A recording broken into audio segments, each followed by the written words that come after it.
Hola, tengan ustedes muy buenas tardes, sean bienvenidos a una nueva emisión de Uniendo Generaciones, pasado y presente en lucha. Nuevamente yo me encuentro en el sector acá de Los Queñes, como ustedes pueden ver, la imagen no se ve muy clara, pero estoy en un cerrito que aquí tengo solamente señal. Y el día de hoy, en nuestro capítulo número 11, vamos a tener un tema que es muy especial, un tema que quisimos darle un énfasis distinto, porque no podemos negar que muchos de los miembros de este grupo tienen relación directa con la educación. Muchos tenemos parejas que son dedicadas a la educación.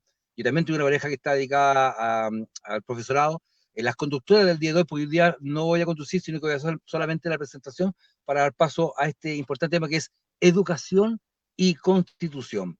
Nosotros conversamos previamente para preparar este espacio, qué temas podíamos tocar.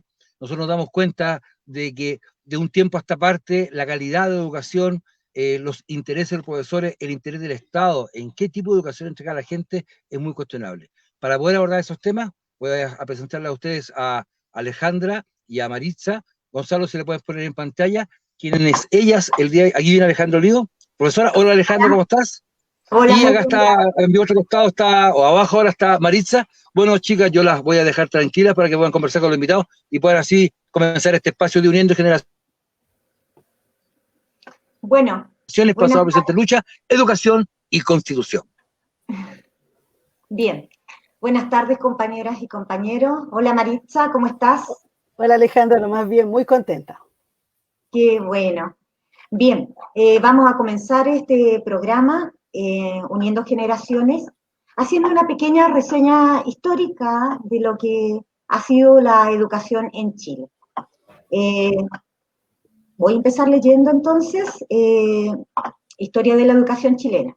La Constitución, dictada en 1925, mantuvo el principio de libertad de enseñanza y declaró que la educación era atención preferente del Estado. En la década del 30, la educación pública se consagró como institución de excelencia. ¿Qué pasó con las políticas educativas en la Unidad Popular? El Ministerio de Educación tuvo el porcentaje más alto de presupuesto nacional en educación. En las escuelas de educación básica se aseguró matrícula para el 100% de los niños, con atención médica gratuita, desayuno y almuerzo escolar. También se fomentó a gran escala la alfabetización y perfeccionamiento de adultos. Se aumentó la cobertura en universidades estatales para jóvenes de escasos recursos casi en un 50%. Durante los 3 años de gobierno de Salvador Allende, no hubo huelgas en el magisterio, dado que se solucionaban los conflictos a través del diálogo. La enseñanza básica, media y superior era gratuita. Durante la dictadura de Pinochet, la descentralización de la educación pública realizada fue en rigor una desconcentración, es decir, una transferencia de responsabilidades del Estado a los gobiernos locales. Esta política estuvo basada en los principios del neoliberalismo. De esta forma, la descentralización implicó racionalizar recursos, focalizándolos en los sectores más vulnerables de la población, lo que significó una fuerte disminución en el gasto fiscal en educación. Este es el proceso de desmunicipalización. Además, se promulgó acá la Ley General de Universidades de 1981, basada en las directrices del libre mercado, que fue el origen de las universidades privadas en Chile. Un día antes de abandonar el poder, la dictadura militar publicó la Ley Orgánica Constitucional de Enseñanza, LOCE, donde regulaba el derecho constitucional de la libertad de enseñanza, el modo de elaboración de la LOCE, su calidad constitucional que impide una reforma fácil, los escasos requisitos para abrir y sostener los establecimientos educativos y el establecimiento de lucro en la educación fueron cuestionamientos hechos desde su aplicación. Desde el 2005 al 2006, los estudiantes secundarios empezaron a movilizarse masivamente. Esta época de protesta se conoce como la Revolución de los Pingüinos. El movimiento estudiantil de los secundarios fue el movimiento más grande desde el golpe de Estado en 1973. Las formas de protesta consisten en ocupaciones de más de 100 escuelas, marchas a la calle y 2 días de huelga nacional por parte de los estudiantes. el movimiento estudiantil pudo contar con el apoyo del Colegio de Profesores y la Confederación Nacional de Estudiantes de Chile. Además, el movimiento estudiantil recibió apoyo de la población chilena. Bueno, hasta hoy día nada ha cambiado, pues con el sistema neoliberal y con esta pseudodemocracia, solo quien se endeuda o tiene dinero puede acceder a una educación de calidad. Por tanto, hoy día seguimos con una educación neoliberal. Bueno, y con esta introducción, a modo de visión general, vamos a comenzar este programa muy especial de personas comunes y corrientes, que es lo que más a mí me importa, me interesa y valoro. Vamos a tener con nosotros y nosotras para hoy 3 dirigentes, 3 profesores y 2 profesores y una profesora que vamos a partir presentando. Tenemos a alguien nacido en el Mirador de Chuquicamata, estudia en la ex Universidad de Chile, sede Arica, actual Universidad de Tarapacá, es también artista visual en la técnica acuarela y dibujo, profesor en el Liceo de Educación Media durante más de 30 años. Este profesor es fundador en la década de los 80 del Partido Humanista. En la comuna es dirigente comunal y regional del Colegio de Profesores durante más de 11 años, como fundador y representante del movimiento gremial y pedagógico liderado por el presidente actual de nuestro colegio, don Mario Aguilar. Es también concejal en ejercicio electo a fines del año 2016, vicepresidente de la Comisión de Educación del Colegio Municipal de Arica, don Carlos Ojeda. Bienvenido, colega. ¿Cómo están ustedes? ¿Cómo están todos los que nos están escuchando? Muchas gracias por esta invitación de esta ciudad tan distante de Santiago, de este centralismo, del extremo norte de Chile. Un gran saludo y muchas gracias por la invitación. Y qué bueno que lo tengamos presente y tengamos a su gente, a sus mujeres y hombres de Arica, esforzados, trabajadores, profesores, estudiantes, porque Chile, Santiago no es Chile, y eso es importante, ¿cierto?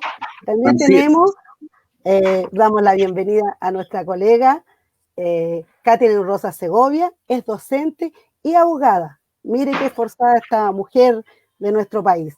Magíster en Derecho Constitucional de la Universidad Católica y dirigente gremial de Quinta Normal, tengo entendido. ¿Cómo estás, Catherine? Un gusto. Sí, muchas gracias por la invitación. Un saludo a todos los que nos están viendo el día de hoy. Y tenemos entonces a don Marcos, que es principalmente dirigente en Derecho Laboral. Marcos, bienvenido, mucho gusto. Muy buenas tardes. Con nosotros y con nosotros. Buenas tardes a todos ahí en el panel y a todas las personas que nos escuchan, nos ven. Muchas gracias por la invitación. Bueno, sí, queremos agregar, Marisa, que Marcos es dirigente del sindicato número 2 de trabajadores de la Florida y además de eso es dirigente de la FEDUC, de la Federación, ¿no es cierto?, de Trabajadores de Educación de Colegios Particulares Subvencionados, profesor de lenguaje. Muy bien. Bueno, yo decía al principio que éramos personas comunes y corrientes, bueno, ustedes dirigentes también, pero no son las grandes personalidades que muchas veces estamos acostumbrados a ver y que se centra la atención en ellos y en ellas. Somos gente más bien luchadora desde la base, ¿ya? Aunque ustedes representan, son dirigentes, pero también representan a un sector de personas comunes y corrientes, como lo es este programa, ¿ya? Yo me presento también, Maritza González Mena, soy profesora de un territorio muy vulnerable, Cerro Navia, en Santiago de Chile, perteneciente al servicio local de Barranca, que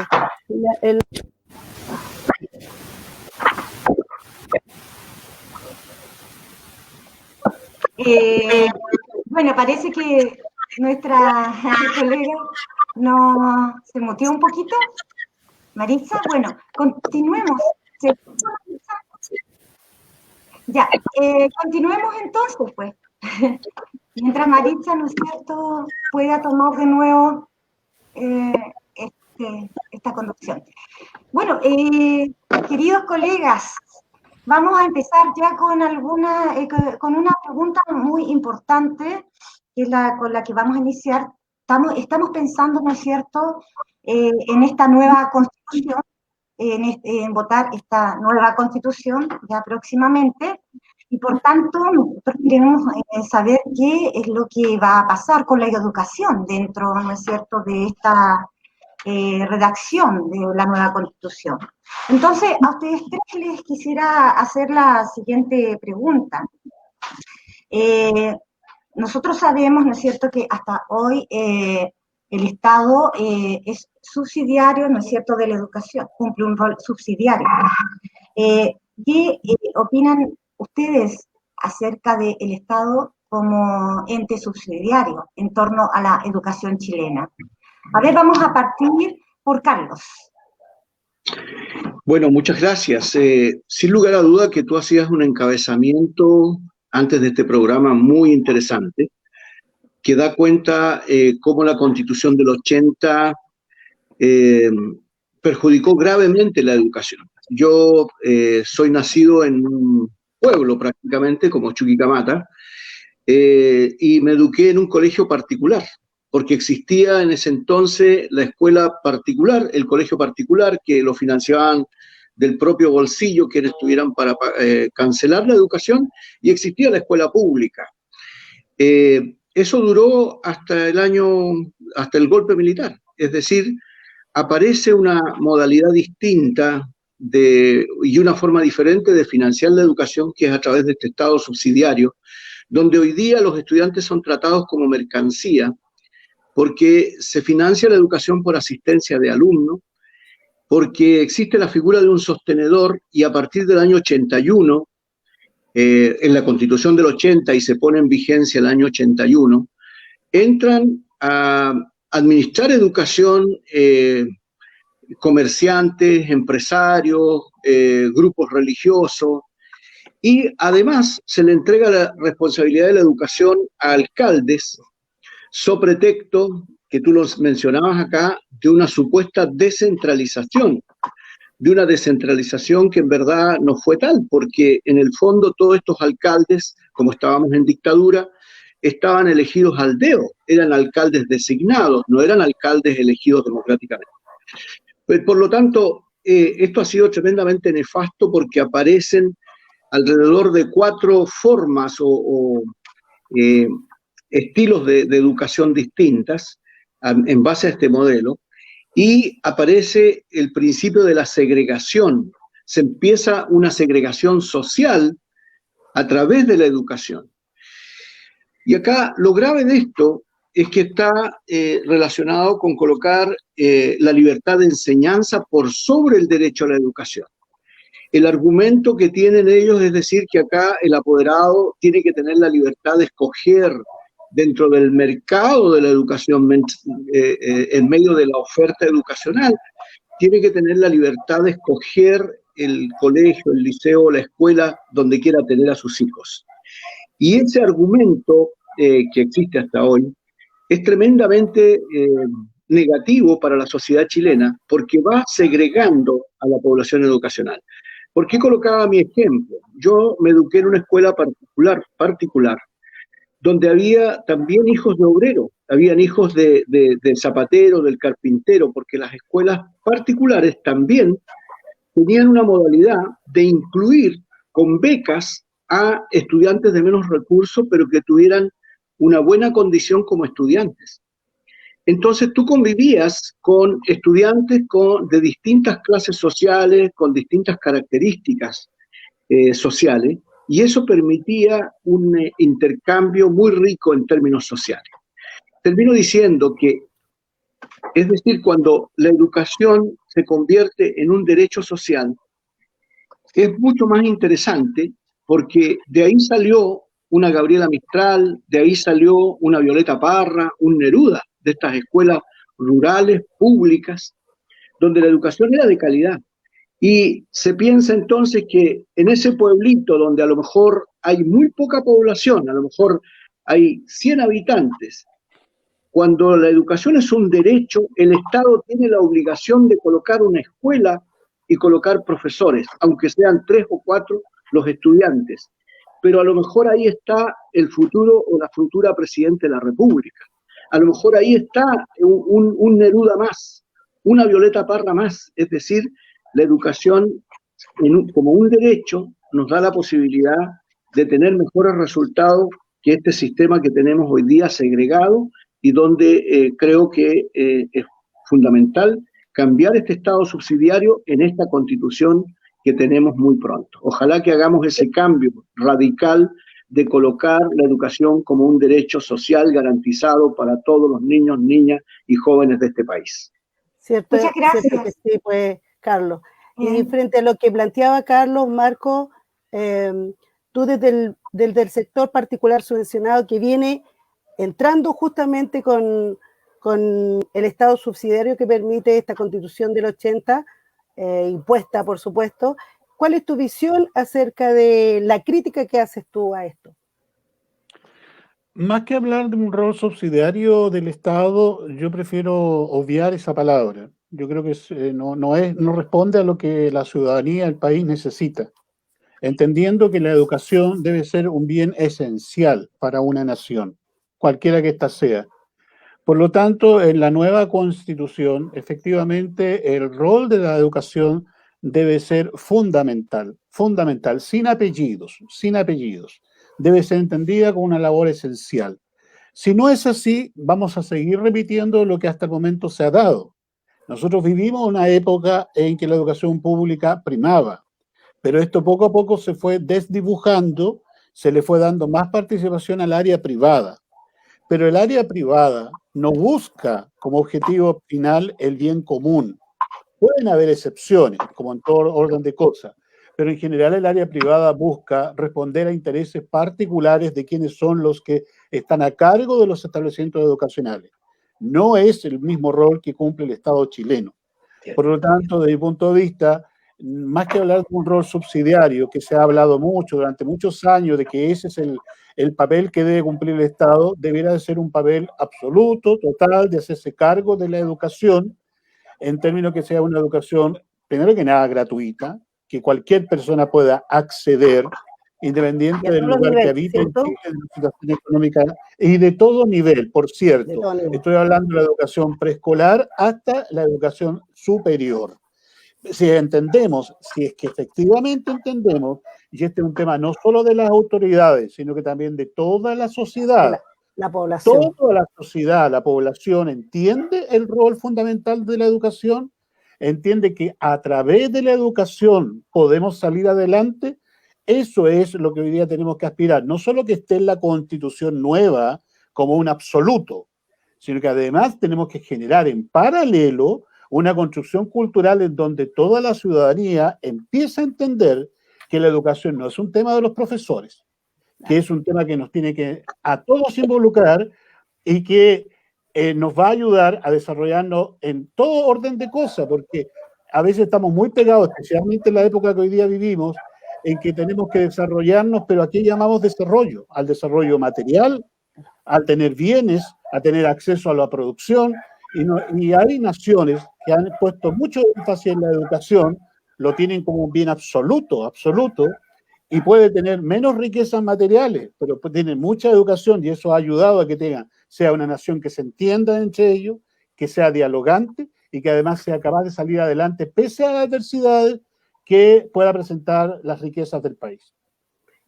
Catherine, y por tu parte, Catherine, con respecto al derecho a la educación, porque nosotros y nosotras luchamos por eso, que sea un derecho, ¿cierto? Pero la población a veces en los sectores donde trabajamos lo ve desde otro punto de vista. ¿Qué opinas tú con respecto a cuál es la crítica que le hacemos al actual sistema? Se quedó muteada.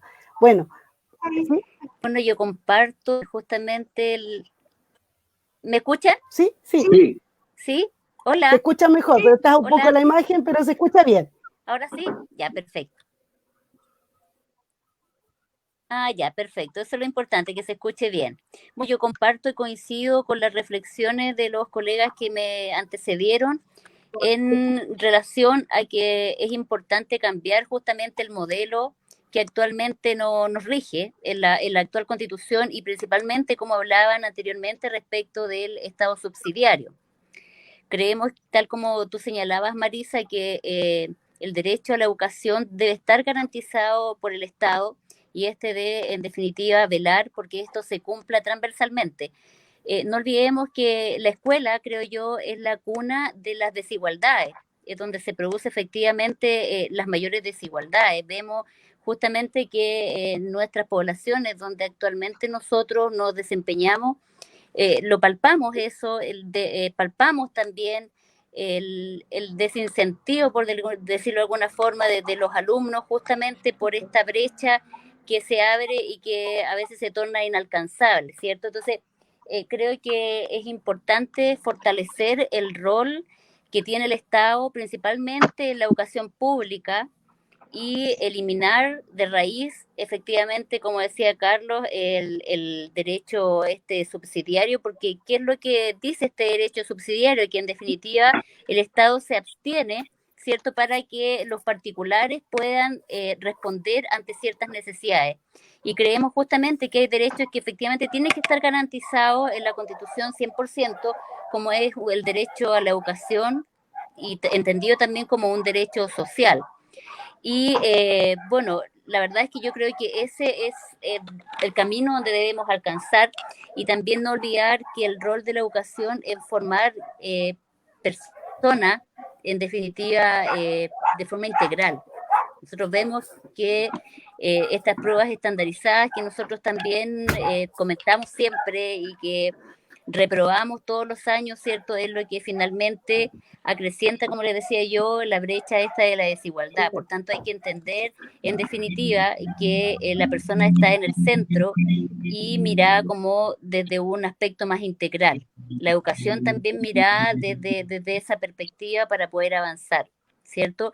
Y respecto a lo que decía Marco, yo creo que la sociedad en general ha entendido que este tema de la educación no es un tema que solamente involucra a los docentes o, qué sé yo, a la comunidad educativa, sino que también le influye a todo. Porque efectivamente vemos cómo la gente se manifiesta por una educación igualitaria y de calidad, y eso sin duda han sido las banderas de lucha en todo este tiempo, en las demandas sociales. Se escucha mucho el tema de la garantía en salud, en educación, y creo que son los ejes centrales para partir esta constitución que nosotros anhelamos o queremos. Eso. Bien. Muchas gracias. Muchas gracias. Bueno, vamos a otra pregunta también que es muy importante. Nos gustaría a nosotros que nos relataran cómo han visto el proceso, justamente lo que hablabas tú, Catherine, al final, el proceso de resistencia ante la imposición de este sistema neoliberal por parte de todo, digamos, de los estudiantes, del magisterio, de todos los actores educativos, desde que se implementa, ¿no es cierto? Bueno, en democracia sabemos que antes también hubo resistencia, en tiempos de dictadura, ¿no es cierto? Recuerden que esa resistencia nos costaba la vida muchas veces. A muchos profesores fueron exonerados, lo recuerdo perfectamente. Estaba en la universidad en Valparaíso y veía como esos profesores exonerados marchaban, pero tenían que andar casi disfrazados por cualquier cosa que no fueran a desaparecer. Pero ya después en democracia ocurre una suerte en donde ya, ¿no es cierto?, empiezan a manifestarse, y aquí yo lo leí, la revolución pingüina, etcétera, los secundarios como siempre, pero estamos hablando de democracia. Nosotros pensábamos que la alegría había llegado, muchos decían eso, pero finalmente la estructura y sistema neoliberal sigue. Y bueno, a mí me gustaría saber, ¿no es cierto?, cuál es su posición acerca de eso, de los actores, si han habido conquistas, si no. Y por otro lado, el proceso de desmunicipalización, y también podemos también mezclar, combinar, ¿no es cierto?, ese tema que se plantearon ahora. Así que partamos ahora al revés. Partimos por Marcos. Marcos. Bueno, efectivamente uno constata que hay momentos y hay grupos de personas que se organizan, que luchan por hacer presente estos principios que hoy día estamos defendiendo. Pero la experiencia que nosotros tenemos, y con el respeto que me merecen todas las otras experiencias, es que esto todavía es limitado. Todavía no alcanza, como uno quisiera, a un grueso de la ciudadanía. E incluso a nuestros propios trabajadores. Como dirigente, me toca verlo, en que a veces nuestros propios trabajadores cuesta que ellos entiendan el por qué estamos defendiendo derechos laborales, por poner un ejemplo. Nos ha costado un mundo generar leyes, nos ha costado un mundo, y a más de alguien le ha costado incluso hasta su vida, su esfuerzo personal, que tengamos ciertas leyes laborales, lo coloco como un ejemplo, para poder corregir vulneraciones que tenemos en nuestro país.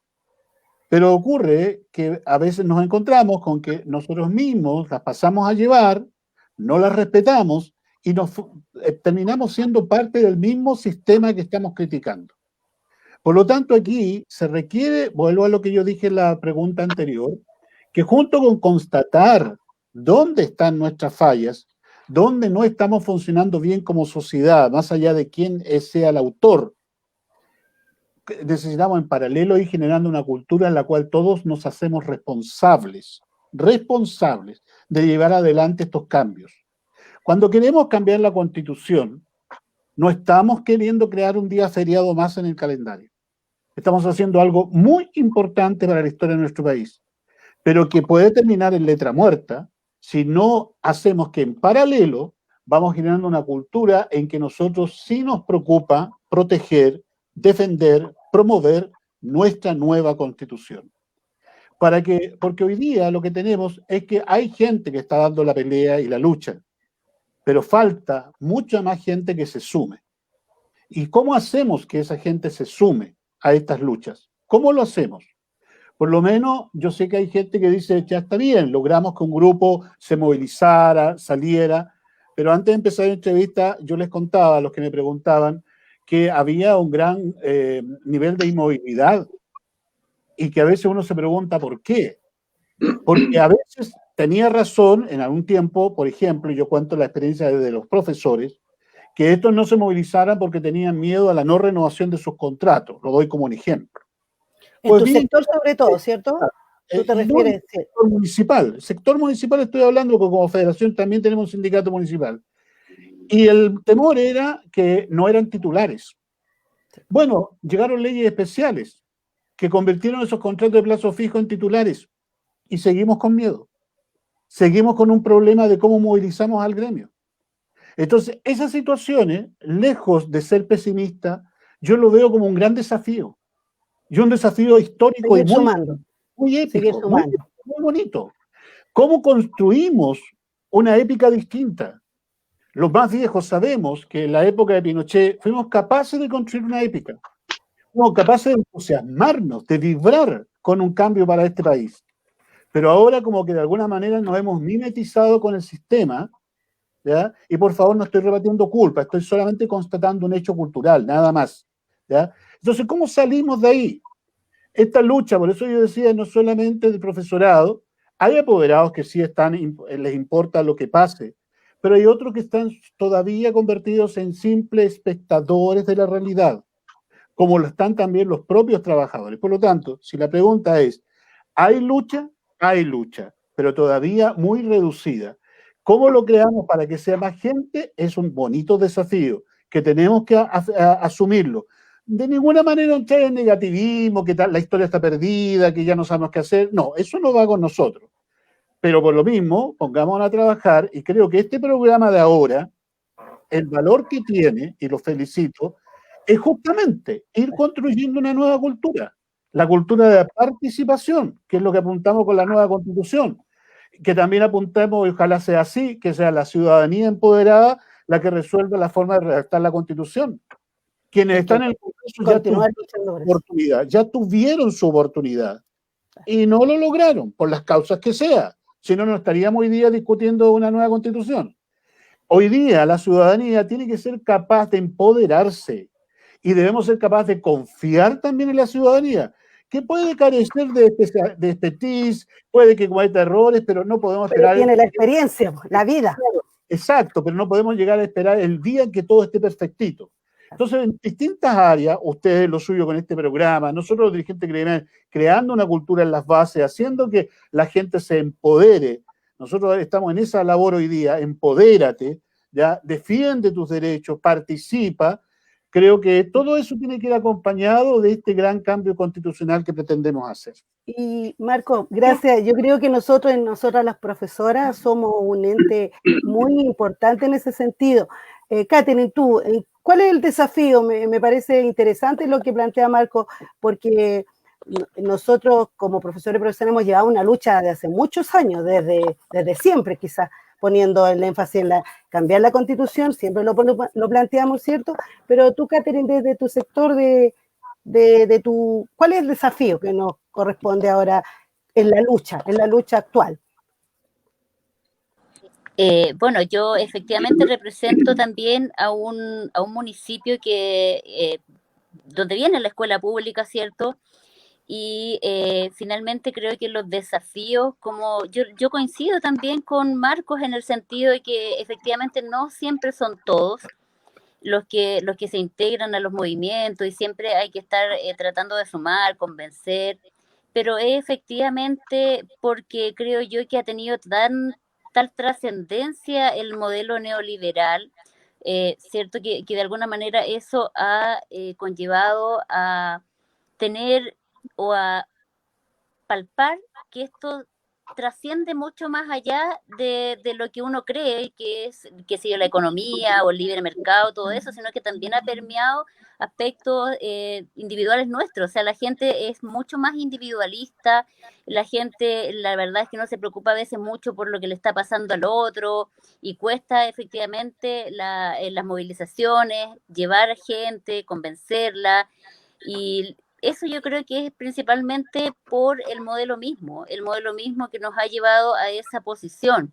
Pero también tengo fe y esperanza de que los profesores somos grandes agentes de cambio y creo que somos los que sin duda tienen una conciencia social que va a llevar a que esta constitución efectivamente sea la que soñamos, que contenga estos derechos sociales, que estén garantizados por la constitución y que efectivamente la brecha de la desigualdad se vaya cada vez más acrecentando por nuestros niños y nuestras niñas. Creo que esa es mi mayor aspiración y creo que ese es el mayor desafío que tenemos como sociedad y también nosotros como profesores, empujar efectivamente ese cambio hacia una sociedad más colaborativa, que es lo que nos hace falta y que es lo que nos hace falta justamente porque este modelo ha permeado mucho más allá de lo que nosotros pensábamos. Y es por eso creo yo que hay tanta reticencia, porque no olvidemos que el tema del individualismo, de la sociedad de mercado, como lo hablaba un filósofo coreano que leí hace muy poco, que es muy asertivo en lo que señala respecto de lo mismo, de que ahora justamente el ser humano se ha vuelto mucho más ensimismado, mucho más individualista y les cuesta como formar esta comunidad que justamente antes era lo que existía y lo que favorecía esa lucha común. Creo que eso es lo que actualmente nos falta, pero no pierdo la esperanza que con todas las movilizaciones que han existido hasta ahora, efectivamente vamos por un buen camino y la idea es reformar lo que tenemos actualmente, o sea, partir de cero y tener la educación como un derecho garantizado en la Constitución. Gracias, Catherine. Carlos, ¿sabes? Es muy interesante lo que ha dicho Catherine y Marcos, pero también me gustaría a mí que contigo nos centráramos en el tema de la historia, como partí yo en un principio. ¿Cómo aprecias tú la historia de las movilizaciones, no solo en el ámbito del magisterio, sino que en el ámbito estudiantil, en todo el ámbito educacional? ¿Tú piensas que, a pesar, digamos, de que seguimos como la misma estructura neoliberal dentro de la educación, han habido conquistas, que las movilizaciones han producido alguna conquista? ¿Piensas que es poco, que es mucho? Sí. Yo creo que, mira, yo soy profesor de enseñanza media, soy profesor de artes, de enseñanza media, y he trabajado siempre en liceos, y tuve la suerte de participar y de trabajar en un liceo emblemático acá en Arica, el Liceo Octavio Palma Pérez, Liceo A1, que viene a ser como el liceo más movilizado. El año 2006 yo me tomé el establecimiento con los estudiantes. Fui parte de los profesores que, junto con ellos, digamos, participé de la toma de la Revolución Pingüina. ¿Qué quiero decir con eso? Que acá yo creo que nosotros le debemos mucho a nuestros estudiantes. Estos estudiantes que partieron reclamando por el alza del pasaje en Santiago el año 2006 y terminaron discutiendo y hablando de la Constitución. Ocurre un fenómeno similar al estallido social del 18 de octubre, donde la mayoría de estas estudiantes, mujeres incluso, saltan el torniquete del metro precisamente por los 30 pesos del alza del pasaje. Hay un fenómeno ahí que tenemos que relacionarlo, donde son nuestras generaciones de estudiantes de ahora, estas generaciones que no vivieron en dictadura y que han sufrido las graves consecuencias de este modelo nefasto, inhumano. Como bien decían mis amigos que me antecedieron, aquí la dictadura caló muy hondo porque intervino en la subjetividad humana y generó valores tales como el individualismo, el consumismo y la competencia. Esos tres valores son los que se han instalado a través de la instrumentalización de la educación. El modelo educativo que se instala en dictadura, la dictadura es el 73 y resulta que el año 81 recién implementan estos cambios. Con decirte que en las ciudades extremas del país existían subsedes de las universidades más importantes de Chile. En Arica existía una casa de estudio de la Universidad de Chile y de la Universidad Católica. Y esas universidades desaparecieron porque, y bueno, lo mismo pasó en Antofagasta, en Concepción, es decir, que aquí se cae el argumento de una supuesta descentralización. Al contrario, en términos de la educación, aquí cerraron las casas de estudio superior en las regiones más alejadas, donde se estaba avanzando en una descentralización en ese sentido. ¿Y qué es lo que sucede? La lucha de la Revolución Pingüina está muy relacionada con el Congreso Pedagógico del año 2005 del Colegio de Profesores. Nosotros los profesores le pasamos muchos insumos a los estudiantes. Recordemos que el Colegio de Profesores del año 97 tiene este Congreso Nacional de Educación, donde hacemos un análisis de todas las consecuencias graves de este modelo educativo, y ahí se sentan las bases de todo los cambios profundos que se tienen que realizar. Entonces, hoy día, a mí no me extraña que tengamos, por ejemplo, colegas que en esta mirada individualista cuesta muchísimo movilizarlo, porque son parte de la mecánica del consumismo, del endeudamiento que tienen. Ellos todo lo que han adquirido es a través del crédito. Incluso sus estudios en muchos casos están endeudados con el CAE. Es decir, es una generación que tenemos que entenderla. ¿En qué contexto, en qué sistema valórico se fueron creando? Entonces, por supuesto que se vuelve cuesta arriba la lucha. El año 2011 se avanza, recordemos que el año 2005, la Revolución Pingüina es muy interesante, porque fueron los adolescentes, los estudiantes secundarios los que se movilizaron, y tuvieron una movilización de alrededor de 2 o 3 meses. Luego, en 2011, vuelve a florecer este movimiento, pero ya como un movimiento social por la defensa de la educación pública, donde se incorporan los profesores, los asistentes de la educación, los universitarios, los estudiantes y los universitarios, y esa lucha duró con un paro de 7 a 8 meses. Aquí en Arica tuvimos paralizados los colegios durante 7 u 8 meses. Recordemos que Joaquín Lavín quería hacer esta prueba especial, era ministro de Educación, y amenazó que si no se inscribían los estudiantes iban a quedar todos repitiendo. Eso no resultó. Yo creo que se ha avanzado. Yo creo que tenemos un avance interesantísimo, pero no es parte de las generaciones que vivimos el proceso de la dictadura, curiosamente. Son estos chicos que han ido perdiendo el miedo, pero lo han ido perdiendo precisamente porque han sufrido las peores consecuencias de este modelo. Y ellos se han dado cuenta que el autoritarismo, la falta de democracia al interior de los colegios, la falta de participación, el trato dentro del esquema que decía la colega Catherine, de donde solamente se les está poniendo en situación de rendir estas pruebas estandarizadas, donde no es lo que ellos quieren. Y en ese sentido, entonces, acá, ellos, como han sido los que han sufrido las consecuencias, han empezado a rebelarse contra este modelo y nosotros más bien hemos ido entregando insumos. Yo lo puedo decir desde el Colegio de Profesores, porque yo el año 2005 ya era dirigente del Colegio de Profesores.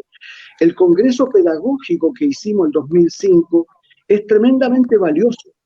Y hoy día, por ejemplo, en este estallido social que se produce en octubre, el Colegio de Profesores, los profesores en general, veníamos saliendo de este paro exitoso que tuvimos, donde efectivamente, como decía mi amiga Maritza, logramos cosas importantes, la titularidad de muchos profesores que llevaban años a contrata, los profesores, ¿no es cierto?, que lograron la titularidad de las horas de extensión. Y aquí hay que decir algo, los colegas de los particulares subvencionados no se han movilizado, pero sin embargo han obtenido beneficios del esfuerzo y del sacrificio que han tenido que hacer generalmente los profesores del sector municipalizado. Y se entiende porque ese que depende de un sostenedor privado que lo despide a la hora que quiere y que se rige por un sistema laboral también distinto, por reglas del juego distintas, corre mucho más riesgo que el profesor municipal, que de alguna manera tiene la posibilidad de enfrentar a un ente político, que viene a ser un alcalde, un sostenedor político, digamos, que se cuida un poquito más de las medidas represivas que pueda tomar, y ahí hemos dado una importante lucha.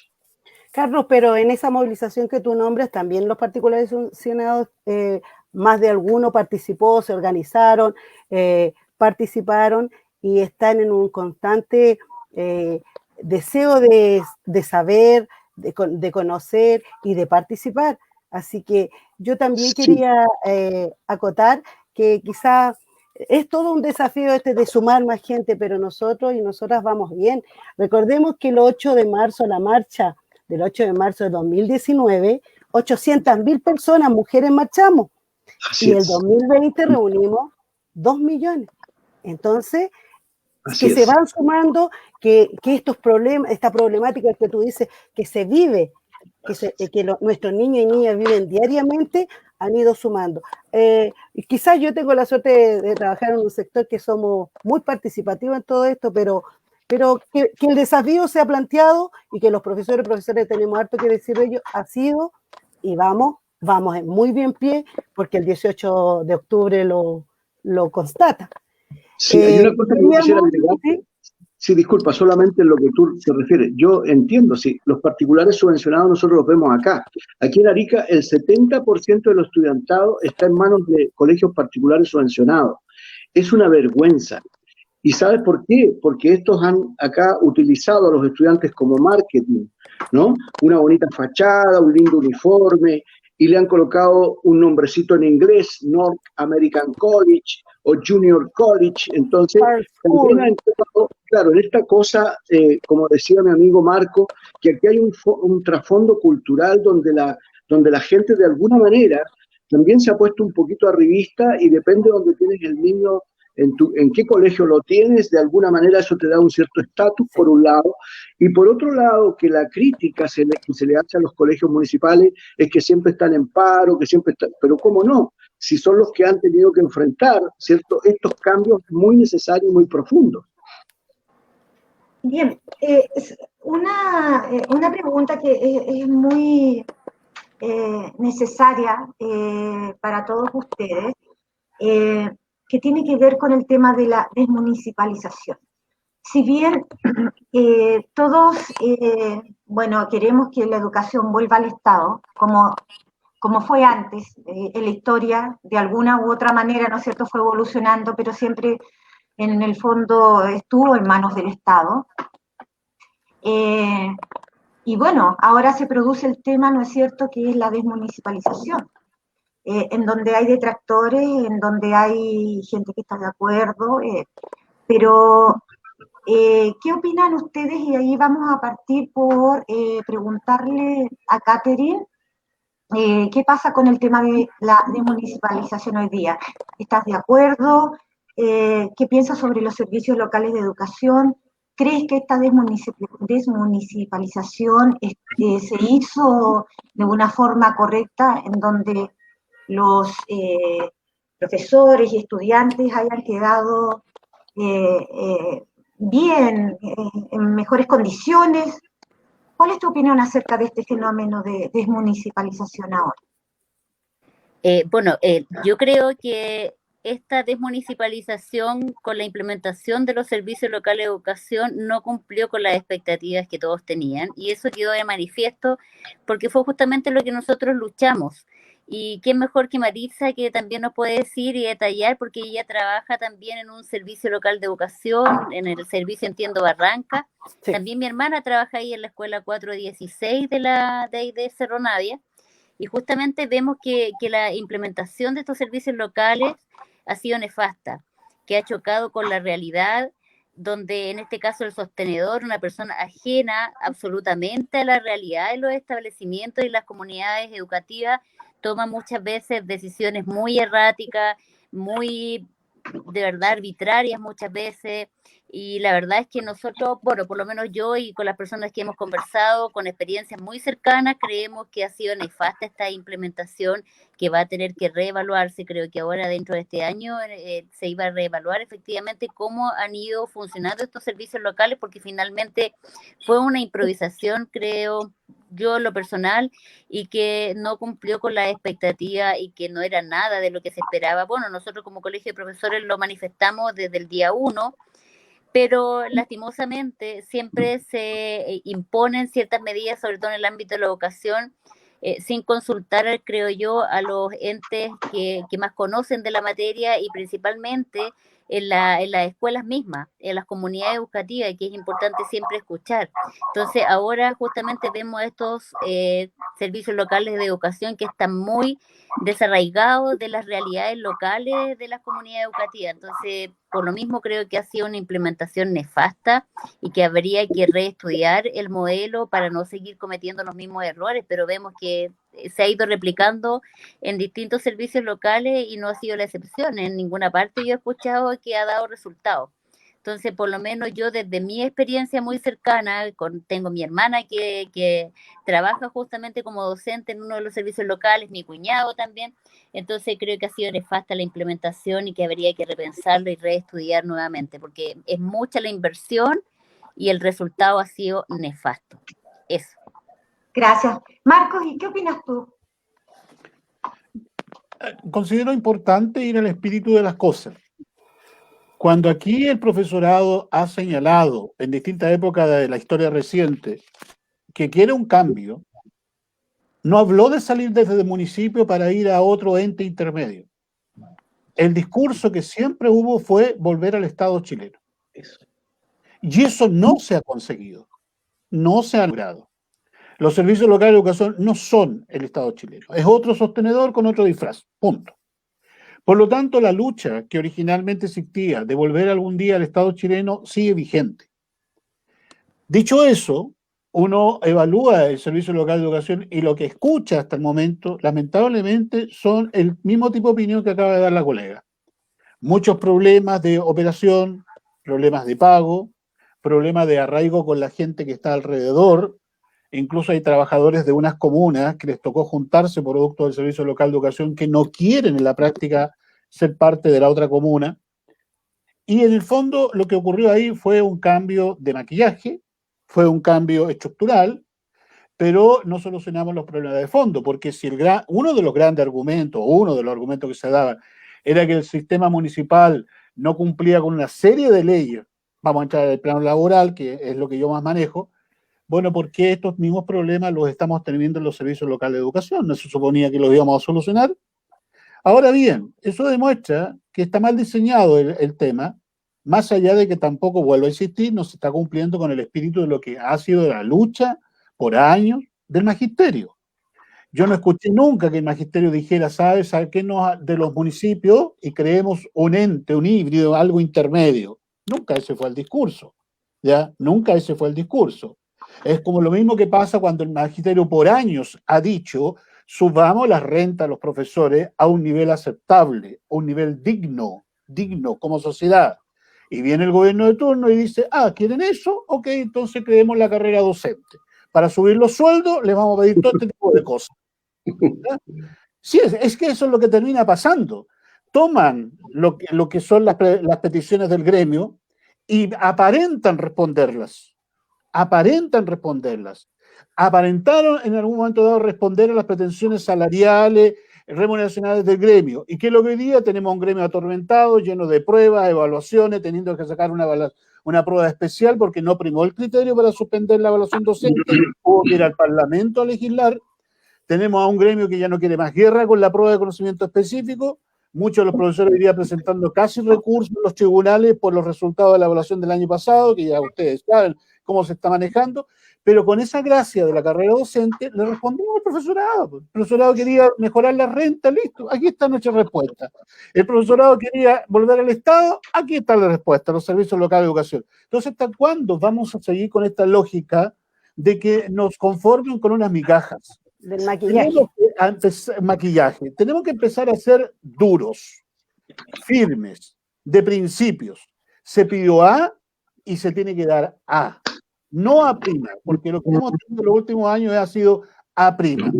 Ahora, independiente de lo que ha ocurrido, yo no soy muy partidario de quedarnos pegados en el diagnóstico, porque a veces nos quedamos muy pegados en el diagnóstico.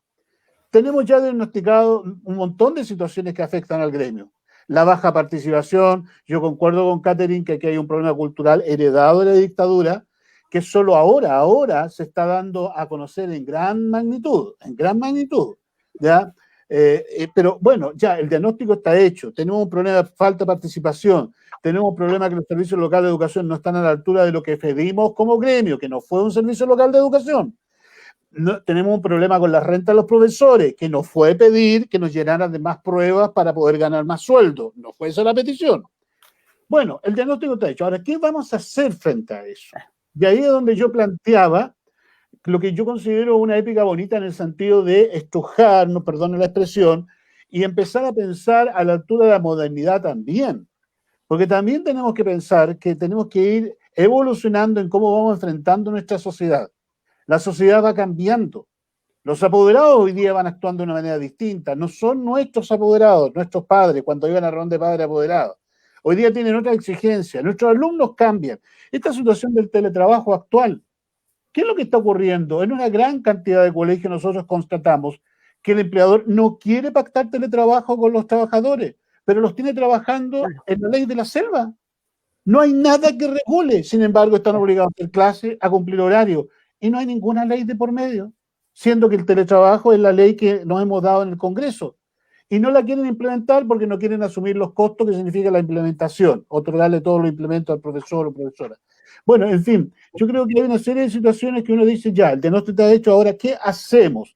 Y ahí es donde vuelvo a reiterar, y perdone que sea majadero, es que hay un bonito desafío por delante. ¿Cómo cambiamos la cultura? Ahora, no tengo recetas, por favor, no pretendo ser gurú de nadie.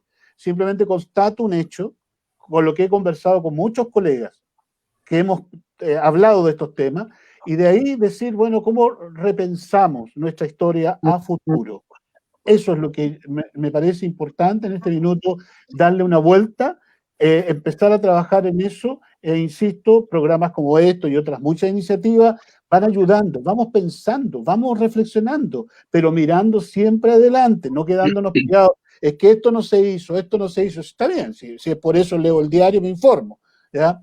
Si el punto es para adelante, ¿cómo lo hacemos? Va a ser difícil, no va a ser fácil, pero tenemos que hacerlo. Alguien dijo por ahí, los profesores tenemos la gran oportunidad de ser factores de cambio.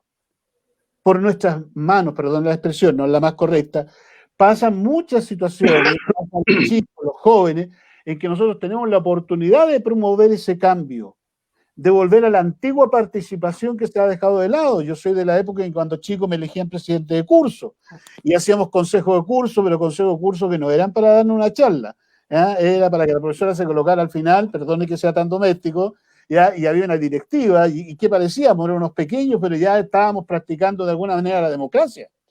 Y eso es lo que nos falta, recuperar todos esos valores, esos principios, porque de que hay que cambiar un poco la cultura imperante hay que hacerlo, y urgentemente.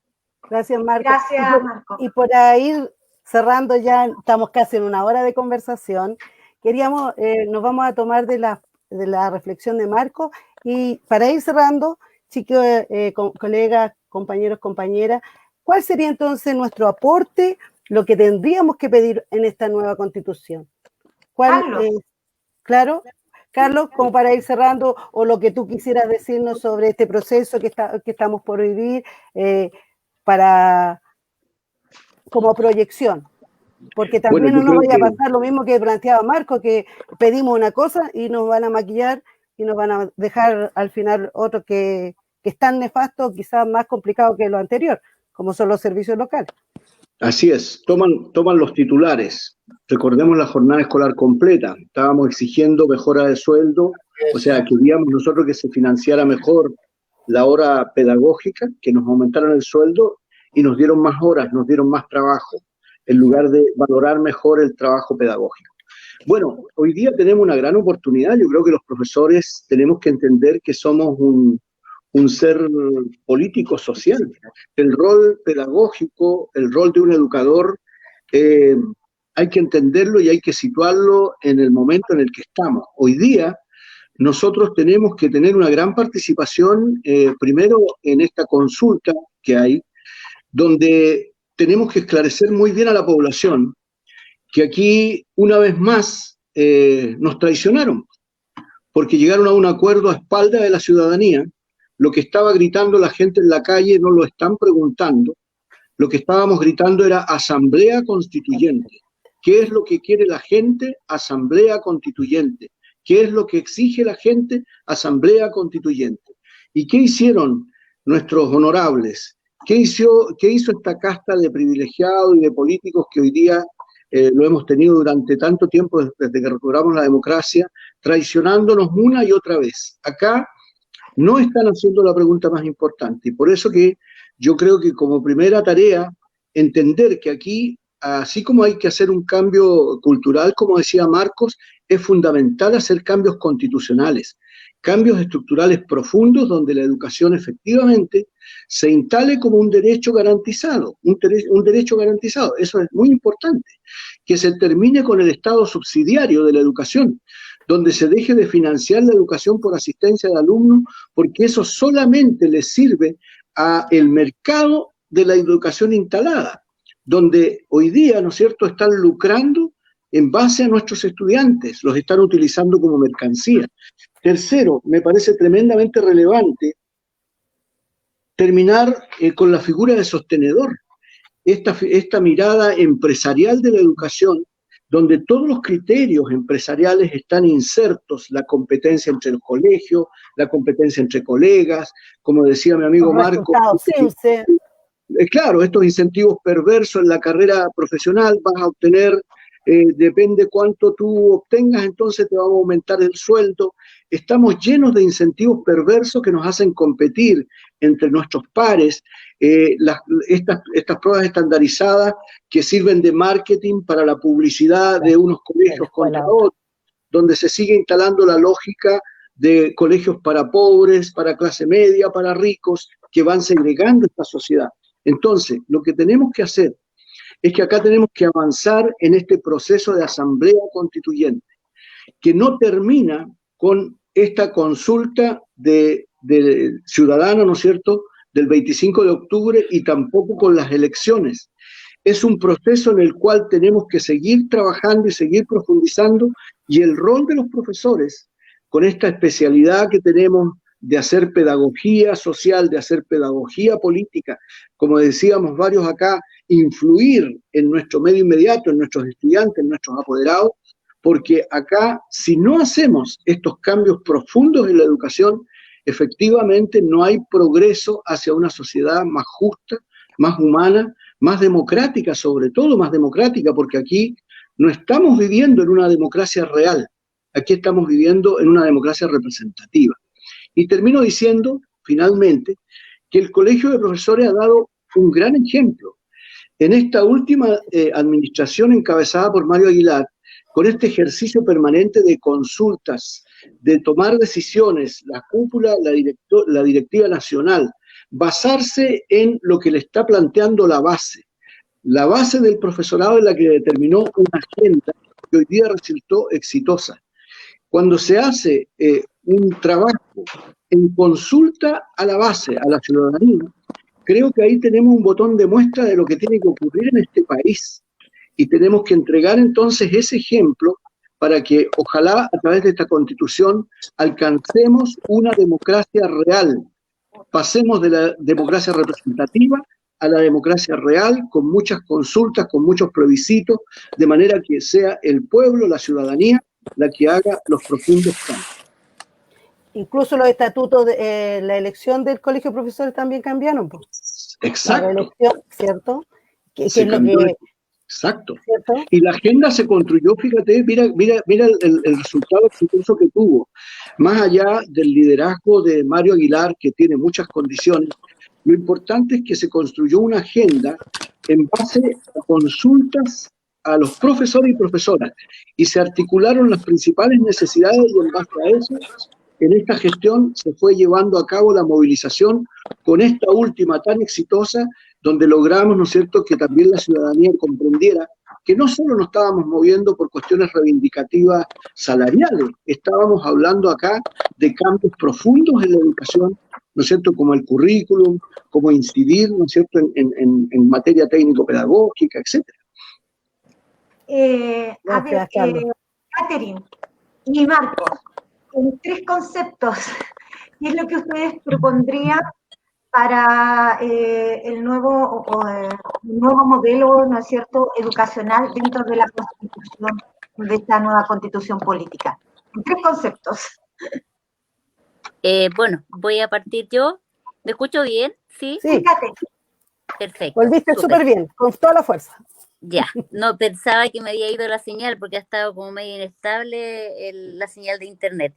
Pero bueno, yo creo que lo primerísimo sería incorporar y garantizar el derecho a la educación como un derecho efectivamente social, que esté garantizado y que el Estado en este caso tenga un rol activo en este derecho y que debe ser efectivamente garantizado.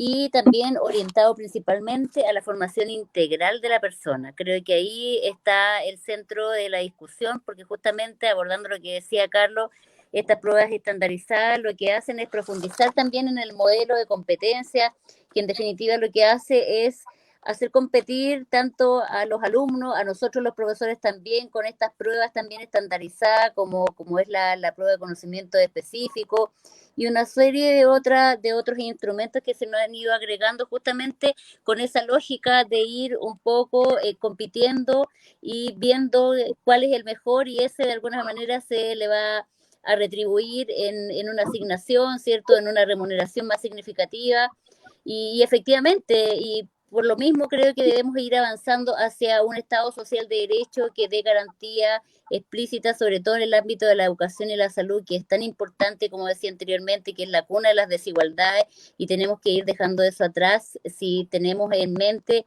efectivamente avanzar hacia un país más desarrollado. Creo que para mí eso es lo fundamental. Creo que por sí solo se va a dar este aspecto más colaborativo del que justamente hacía referencia Marco, porque yo creo que nos vemos siempre traspasados y penetrados por todo un modelo, un sistema, pero si nosotros efectivamente actuamos con la lógica más colaborativa, eso igual se va a ir subsanando en la medida que vamos avanzando con este modelo que todos y todas aspiramos. Gracias. Marcos, entonces, la misma pregunta. Sí, a mí me parece que la educación tiene que claramente ser gratuita, considerada como un bien esencial para el país. El país no se entiende sin educación. De la misma manera como queremos darle nivel al acceso al agua, la educación es como el agua. Así de simple. A ese nivel me preocupa que llegue en la nueva Constitución la educación. Una educación pluralista, una educación democrática, una educación con mucho respeto por los derechos humanos, con mucho respeto, pero también hay que tener que sea una educación integral, no solamente dirigido a la parte productiva, como parece ser en algunos lugares, sino que una educación donde no tenga que estar discutiendo la filosofía o la educación cívica si tiene espacio o no tiene espacio, y que cada cierto tiempo tengamos que ver si la colocamos o no en el currículo. Eso es de facto. Y por otro lado, también una educación que se haga cargo de lo que yo llamaría, usando un concepto de negociación, ¿no es cierto?, reglado y no reglado. La educación en Chile no necesariamente toda es formal, como se conoce en la escuela. Y hay un área de educación que yo llamaría no reglada, ya donde hay movimientos muy interesantes que hacen un aporte enorme a la educación. Y yo creo que también necesitan el apoyo del Estado chileno, y que como ciudadanía también entendamos que no solamente se educa en los colegios, también se puede educar en otro tipo de instancias. Por lo tanto, esas son las propuestas que yo haría pensando. Y o por último, una cosa que me interesa también decir es que haya un seguimiento. El día que tengamos una nueva constitución, ojalá logremos tener algo parecido a lo que hoy día se está planteando con los fallos de los tribunales, que en Chile no existe, los tribunales de ejecución, que son los encargados de velar porque los fallos que alguna vez se tomaron se cumplan. Y en eso nuestro país está al debe, ya lo han discutido muchos juristas. Yo diría en la Constitución debe haber algo parecido, pero no el Tribunal Constitucional, por favor, estoy hablando de otro tipo de cosas. Una instancia que efectivamente en el tiempo podamos ir revisando. A ver, nos dimos una Constitución nueva, dijimos que la educación era fundamental, ya, ¿cómo estamos cumpliendo con eso? Se está respetando, pero que no sea petición de las bases, sea el propio Estado que se autorregule. No es que cada vez que haya que denunciar. Estamos denunciando que están usurpando el agua. No, señor. El agua es un bien esencial puesto en la Constitución. Como Estado tenemos la obligación de preocuparnos que eso se respete. Lo mismo para la educación. Eso. También yo creo que es importante referirnos nosotras, bueno, yo, una educación que respete el género también y la diversidad sexual. Yo creo que tenemos, como tú hablabas de un mundo más moderno, también ir con los tiempos. Y con los tiempos, ¿cierto? Con nuestros estudiantes, nuestras niñas, nuestros niños, nuestros jóvenes, nuestros adolescentes, que tienen que mucha importancia también al ir junto con sus temas también, con sus luchas, con sus colegas, ¿cierto? Oye, agradecerle, ha sido realmente satisfactorio poder compartir con ustedes, colegas, un cariñoso saludo a Arica, y que ojalá tú hayas representado a las regiones tan de repente no tomadas en cuenta, pero ojalá que haya sido así, haya sido grato para ustedes también. No sé, Alejandra, tú. Sí, no, yo de verdad les agradezco un montón. Creo que un aporte, pero súper interesante de ustedes tres. Ojalá podamos hacer una segunda, porque hay muchos temas más que se involucran, ¿no es cierto?, con la educación, que se conectan, ¿no es cierto? Entonces, el aporte interesante y bueno, vamos a tratar de hacer otro programa para invitarlos de nuevo. Así que muchas gracias. Y mucho gusto de haber conversado con ustedes. Que estén muy bien. Adiós. Gracias. Nos vemos en la calle. Chao, Katy. Por ahí en la calle. Marco, Marita, con la mascarilla. Alejandra. Adiós. Chao. Que estén bien.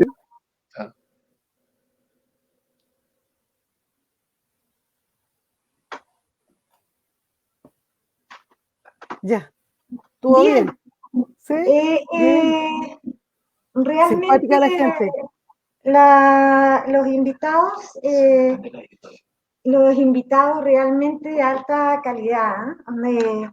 La verdad que los temas abordados se nota, ¿no es cierto?, que ellos se manejaban no solamente con sus propias historias, sino que también objetivamente, también manejaban el asunto, ¿no es cierto?, de los jóvenes. Para eso estamos en este programa, ¿no es cierto, Cassandra? Hola, Cassandra. Hola, Cassandra. Hola, Uniendo Generaciones, ¿no es cierto? Y por eso abordamos también el movimiento pingüino y de los pingüinos y a los estudiantes, que ha sido el motor fundamental para después los demás sigan, ¿no es cierto?, con el tema de defender los derechos, en este caso y en este contexto de una educación de calidad. Bien, entonces vamos a dar el paso, ¿no es cierto?, a los comentarios que tienen que ver con la temática de hoy. Partamos con Cassandra. Hola. Cassandra, Hola. ¿qué te pareció los invitados? ¿Qué te parece? ¿Qué opinión tienes de toda esta discusión que tuvimos hoy día? Sí, bueno, yo creo que a mí me gustó mucho porque encontré que era súper importante que se diera como esta conversación entre profesores y profesoras, ya que ustedes tienen esa es su profesión y su vocación también, y se diera como esto, que se entendiera como que se hablara desde un piso que era de conocimiento ya. También creo que es importante y creo que es súper destacable que una de las fallas de la Constitución, creo yo, y de cómo el sistema se ve, es cómo ha tratado Chile, por lo menos en el tiempo que yo veo bien, como viendo la vida, cómo trata Chile a los profesores y a las profesoras, y a la educación en sí. Yo encuentro que es un crimen que la educación se pague. No puede ser que una persona tenga que elegir entre comer y estudiar. No puede ser que una persona tenga que estudiar en un colegio más, como no de tanta calidad como otro, porque, no sé, no hay otro colegio cerca de su casa o otras cosas más, pues si de repente solo no hay colegio. Y creo que también era destacable que como había un profesor que era de región, es importante también ver esa parte, que como Santiago no es Chile, nosotros vemos las desigualdades que hay acá en Chile, o sea, aquí en Santiago, quiero decir, como de las comunas y cómo se diferencia, por ejemplo, entre los colegios emblemáticos de Santiago y los colegios de periferia, pero también hay como esta desigualdad entre regiones, pues, de qué pasa con, por ejemplo, los pueblos que no tienen liceo y la gente de pueblos tiene que irse como a estudiar a las ciudades, eso significa pagar una estadía y significa un gasto súper grande de dinero que no debería existir. Eso creo que esa fue como mi opinión, como una pasada rápida. Súper bien, sí. ¿Y Anselmo? ¿Cómo viste, Anselmo? ¿Qué opinas de todo esto, ya que estás entrando recién? ¿Cómo viste que se trató el tema? Bendito sea. Hola, saludos a todas ustedes. Mira, está claro que hay un problema, el problema educacional es transversal, no es solamente en Santiago, como decía la Casi, es en todas partes. Se vio desde Arica, espérate, tengo un problema de acoplado. Ahí está mejor. Ya, en todas partes tenemos el problema educacional. Lo que está claro acá que, en definitiva, las veces que se han legislado, y no solamente en educación, ha quedado súper claro, las veces que el Congreso ha legislado, salimos perdiendo en general. Ha pasado con todas las últimas legislaciones en el Congreso, todos hemos salido perdiendo con cada una de ellas. O sea, se vio en el tema de los estacionamientos, se vio con el tema de las concesionarias, de las autopistas, con la educación, cuando pedimos el cambio de la LOCE, nos crearon la LEGE, pero al final terminamos siendo igual, exactamente en las mismas condiciones. Igual tenemos una educación que no es gratuita. O sea, es más, se legisló y se aprobó legalmente ahora el lucro, aunque hayan dicho lo contrario. Seguimos lucrando con la educación, seguimos exactamente con un sistema neoliberal, seguimos con un sistema de consumo absolutamente en cada una de las cosas que se supone que son de bien nacional, de bien de consumo para cada uno de los ciudadanos de este país. Yo lo que vi, constaté que las opiniones llevan a un común, ¿cierto? Nosotros, si la educación responde a este modelo, vamos a ver todas las injusticias habidas por haber, en primer lugar, sesgadora, clasista, injusta, porque, como digo, pues responde a un modelo establecido especialmente para eso. Cuando antes del 81, la gente se mezclaba, había una mezcla de grupos sociales. La escuela no era para ricos ni para pobres, había una mezcla, y ahí surgieron, las universidades también eran así, y así la gente se conocía transversalmente. Entonces, yo creo que es un desafío gigantesco esta oportunidad, pero no como fin último. Yo pienso sinceramente que la lucha por tener una nueva constitución va a ser quizá un primer paso de comenzar a pelear por todo esto, porque la lucha es mucho más grande. Entonces, la lucha debe ser continua. Nosotros y las profesoras y profesores sabemos de eso, y sobre todo las que trabajamos en partes duras, sabemos que vamos sembrando, porque yo no quise interrumpir delante del programa, pero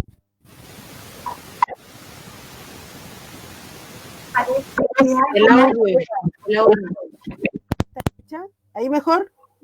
Ay, Empezaron la lucha y la continuaron, y estamos a puertas de pelear una nueva constitución, es porque quizás los profes y las profes también hicimos nuestro trabajo de hormiga que se está dando fruto. No quiero decir, no me voy a arrojar toda la responsabilidad, pero más de algo habremos hecho porque nosotros siempre estuvimos en la calle, siempre estuvimos peleando.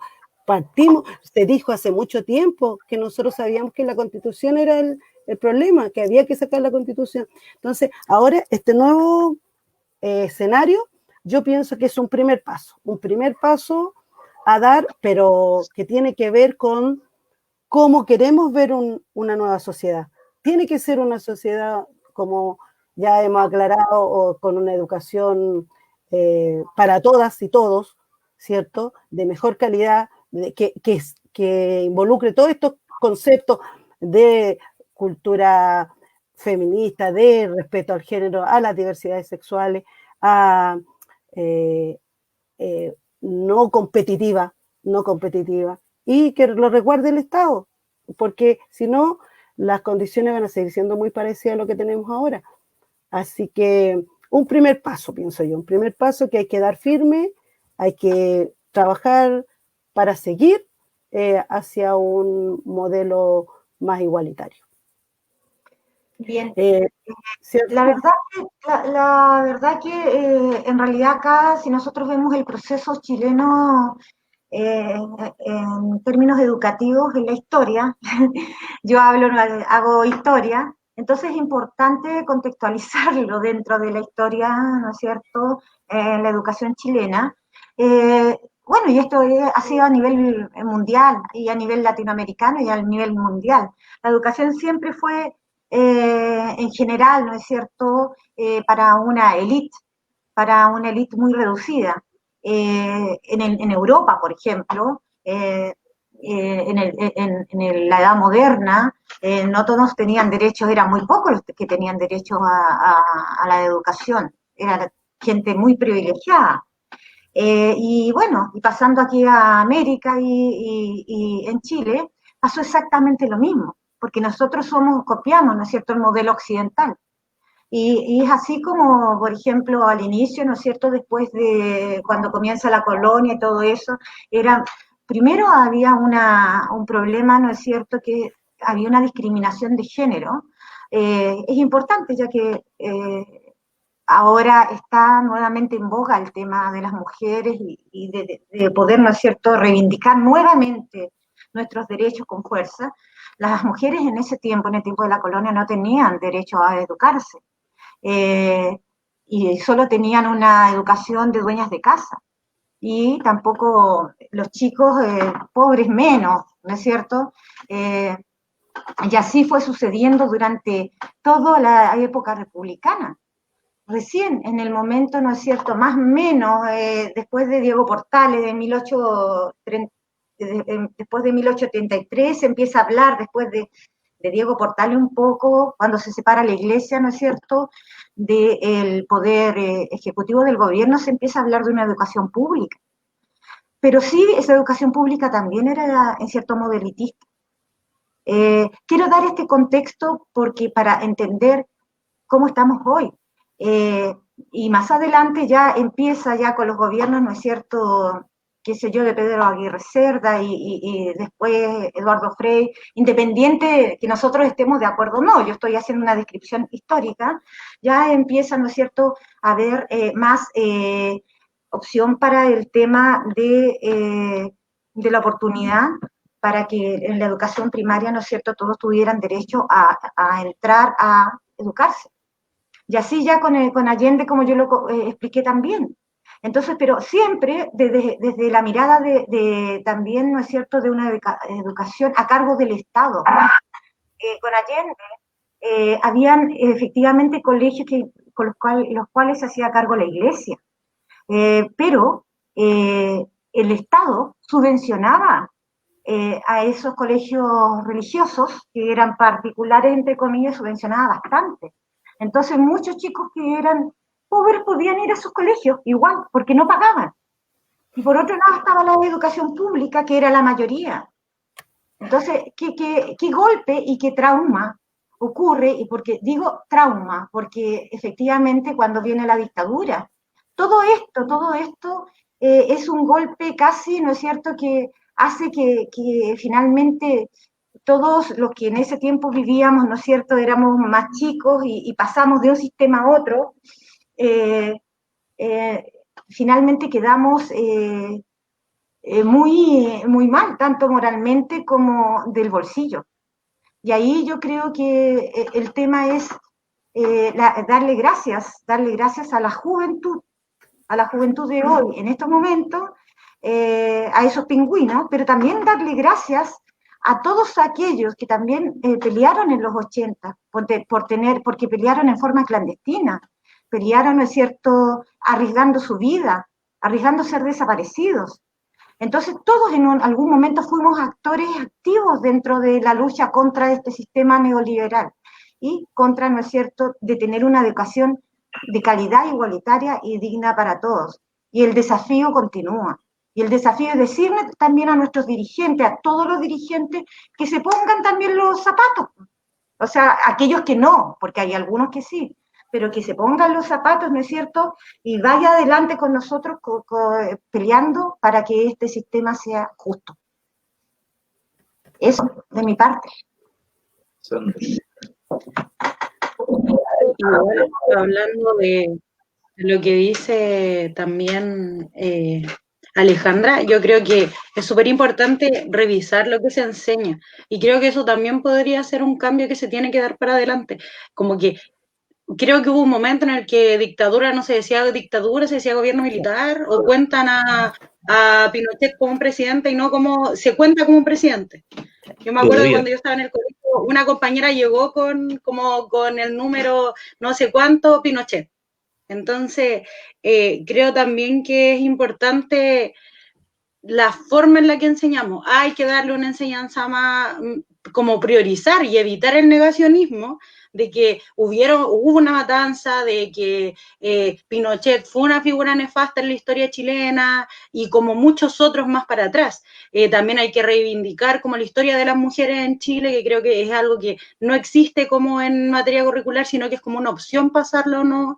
Y otras matanzas, porque yo, evidentemente, yo el otro día estaba leyendo algo que decía que ¿quién cuenta la historia? Pues la historia la cuenta la persona que gana las batallas, y ya no puede seguir siendo así. Entonces creo que bajo esa lógica creo que se tiene que cambiar ese enfoque, porque que ahora hay gente diciendo que los vamos a desaparecer y cosas así, como haciendo esos chistes, por ejemplo, en Twitter, es un resultado de la forma en la que se obligó a pasar dictadura en el colegio, por ejemplo. Y ligando eso también a que yo creo que es la educación la que impulsa los cambios sociales. Es la educación la que impulsa que haya gente en la calle ahora porque algún profesor o alguna profesora, algún profesor, algún inspector, alguna FOTP saca el tema en algún momento, algún compañero en el colegio. Creo que todo parte de la educación. La educación, los colegios, los liceos, las universidades son un lugar para nutrirse de opiniones, y te hace darte cuenta que quizá algo pasa, y por eso yo creo que es de ahí que nacen la mayoría de los movimientos sociales, los profesores, los estudiantes, los y las estudiantes, y creo que es importante y hay que rescatar eso, que creo que también, como decía, es una profesión un poco vapuleada. Yo creo que económicamente y también socialmente es mal vista, y creo que en realidad todo está ahí, pues los profesores y las profesoras tienen todo el poder de hacer un cambio, y creo que lo están haciendo. Hay profesores, todos los profesores que yo he visto lo hacen, creo que es importante y hay que reivindicarlo, y por eso era tan importante este programa y darse cuenta que la educación es un pilar fundamental del cambio social y del cambio de Chile. Y yo lo último que quiero aportar es que por eso, disculpa Anselmo, eso es el temor que se nos tiene a profesores y profesoras, por eso nos restringen, nos empujan contra la pared frente a lo que nosotros podamos hacer. Voy a hacer este comentario. En la priorización 2020, COVID 2020, sacan justamente en el sexto básico, nosotros trabajamos movimientos sociales del siglo XX, lo sacan del currículum priorizado y ahí es donde el actor, ¿quién es el actor de la historia? Por única vez se puso al obrero, a la trabajadora, a la mujer, y ese o objetivo lo sacaron de la priorización, ¿entiendes? O sea, hasta eso nos sesgan. Claro, porque ahí logramos las 8 horas, ahí logramos algunas de ellas, y solamente con lucha, con huelga, con manifestaciones y por supuesto con matanzas.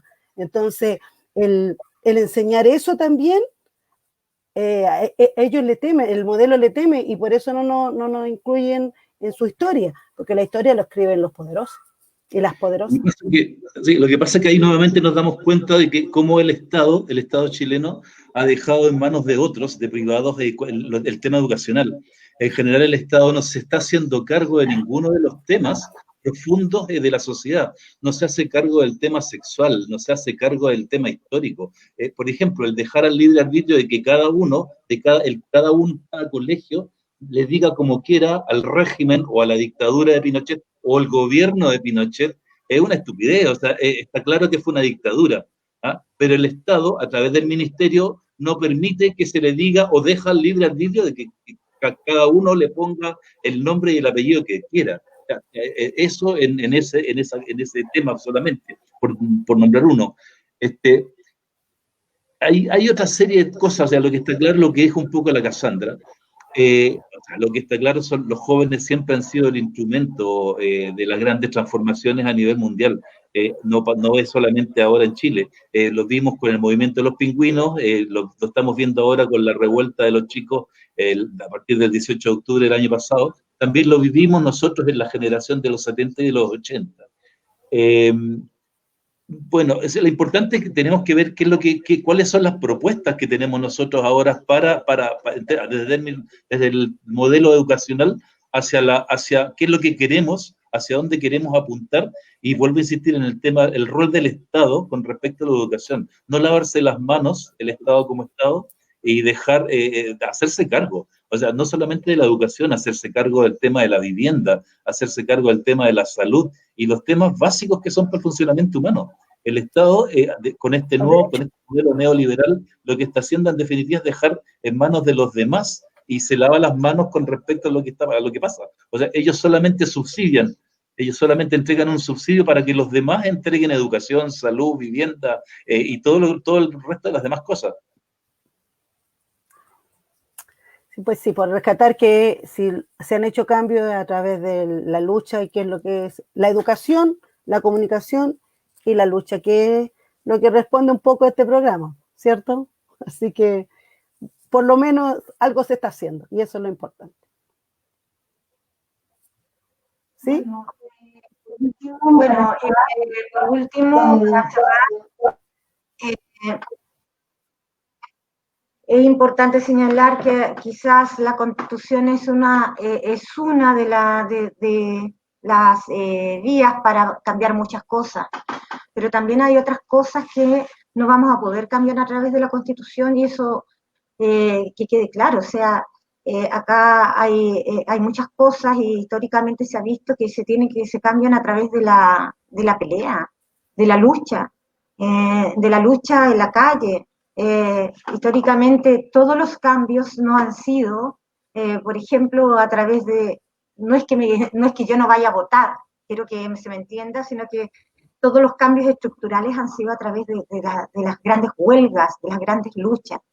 Y entonces, obviamente, esta Constitución no sacamos nada con tener una propuesta de educación, una educación estatal, qué sé yo, para esta Constitución, sino también no cambiamos otras cosas dentro de la Constitución que tienen relación con el sistema neoliberal. Entonces, es muy importante, ¿no es cierto?, lo que hablábamos de la Asamblea Constituyente, y quién la va a componer y quién la va a redactar, porque en el fondo si van a ser los mismos que cocinaron en el Parlamento, ¿no es cierto?, este tema para que el estallido no se les sobrepasara, finalmente nosotros los actores no vamos a poder participar, y esto va a ser más de lo mismo con algún tinte o con otro tinte, pero va a ser más de lo mismo. Entonces, yo creo que sí, es importante ir a votar, pero sí que quede claro que dentro de eso, paralelamente, nosotros vamos a seguir en las calles y vamos a seguir luchando. Y también vamos a necesitar una dirección que sea revolucionaria, que nos lleve a acabar con este sistema perverso. Vamos cerrando, ¿ya? Sí, pues. Sandra, Es si tienes alguna opinión con respecto a lo que se ha planteado para ir cerrando un poquito el programa. Sí, en realidad lo mismo. Yo creo que la Constitución es una parte y hay que seguir en la calle porque hemos visto, y en la franja por lo menos se ve, que yo le evito ver, pero igual hay que verla, se ve que hay una parte de Chile que es una parte total y absolutamente fascista, muy violenta, extremadamente violenta, que creo que con esa gente también tenemos que convivir de alguna manera. Esa gente va a querer ir a ser constitucional, no, ¿cómo se llama? Constituyente, va a querer ir, entonces como que nosotros, porque yo sé que hay mucha gente normal en este país, sé que es una minoría, pero raramente esa minoría va a terminar siendo constituyente. Creo que es importante también hacer un cambio desde las bases. Hay que no solamente educar desde hacer la Constitución y ver este cambio, sino que es mucho más. Es hablar con los vecinos, es hablar con las familias, es hablar con los compañeros de trabajo y tratar de cambiar desde las bases del sistema y el pensamiento. La gente que piensa que el régimen se llama régimen militar no lo va a cambiar con la Constitución. Eso va a ser un cambio de 20 años más. Entonces, entre tanto, tenemos que empezar a cambiar desde las bases, con conversaciones, con conversatorios, con estos mismos tipos de programas, con cosas desde la base. Porque tenemos, no quiero decir un enemigo, pero hay un grupo que es muy violento, que sigue ahí, y que lamentablemente ahora tiene el poder militar, tiene el poder financiero, y tenemos que seguir luchando contra eso. Y como dice la Alejandra, tenemos que seguir en la calle para tratar de quitarle un poquito de poder del que tiene, que creo que es importante, y que lo estamos haciendo, pero hay que seguir. Así que no hay que aflojar, no hay que perder la calle, hay que luchar paralelo con la Constitución también. No es lo único. Gracias, Sandra. Maritza, tu palabra para el cierre. Bueno, sí, pues los grandes triunfos han sido de luchas, y de luchas de la gente común y corriente como nosotros, y de los trabajadores y trabajadoras. Así que eso, que nos quede en la memoria, recordar nuestra historia, nuestros grandes triunfos han sido así, en la lucha. Así que en eso seguimos, hasta que tengamos razón de ser, ¿ya? Y si este proceso de la Constitución es una lucha, se da, pero se continúa. La lucha es continua. Gracias, Maritza. Oye, solo para recordar un poquitito, antes de ir contigo, Alejandra, en general, lo que está pasando aquí, en cada una de las movilizaciones que han habido desde que comenzaron hasta el día de hoy en esta pseudo-democracia, la gente se ha expresado de todas las maneras, de distintas maneras, de manera alegre, de manera violenta, como le llama el sistema, y la respuesta desde el Estado siempre ha sido más represión, siempre ha sido más represión y represión y más represión. No sé si quieren reventar la olla de grillos, no tengo idea, pero lo que está claro es que no hay respuesta, y no entiendo por qué, no hay respuesta desde el Estado, solamente represión, no hay más política que la represión. Alejandra, tus palabras para el cierre.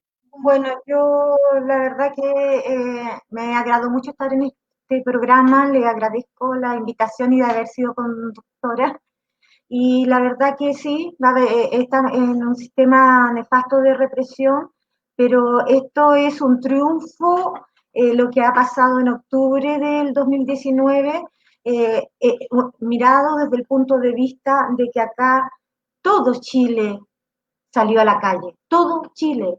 Y eso es histórico, es un hecho histórico que no podemos olvidar, y no un día, sino que fueron meses y meses. Y esto, más encima, está nuevamente la gente con pandemia está nuevamente tomando las calles porque siente que sus problemas no se van a solucionar con ir a votar. Hay que ir a votar, obvio, pero no se van a solucionar, porque después de ir a votar la gente va a seguir peleando. Entonces, yo como dirigente que también soy, creo que para mí lo fundamental no va por el lado, es mi opinión, ¿no? Las conquistas, como sigo diciendo, no van por como el voto, sino que van más por la pelea. Y gracias Marisa, gracias a todos y un encanto y un placer haber estado con ustedes. Chao. Bueno, estamos cerrando el programa de hoy. Espero que haya sido entretenido, haya sido un aporte desde el lado educacional. Lo que está claro es que la pandemia no detuvo las movilizaciones. Seguimos en la calle, tenemos que seguir en la calle como lo decimos en cada uno de nuestros programas y esperamos haber sido un tremendo aporte para el proceso constituyente que nos sigue. Díganos permanentemente cómo hasta el día de hoy. Hemos tenido una súper buena audiencia, tuvimos un súper lindo programa. Muchísimas gracias y abrazos a todos y todas. Chao y gracias.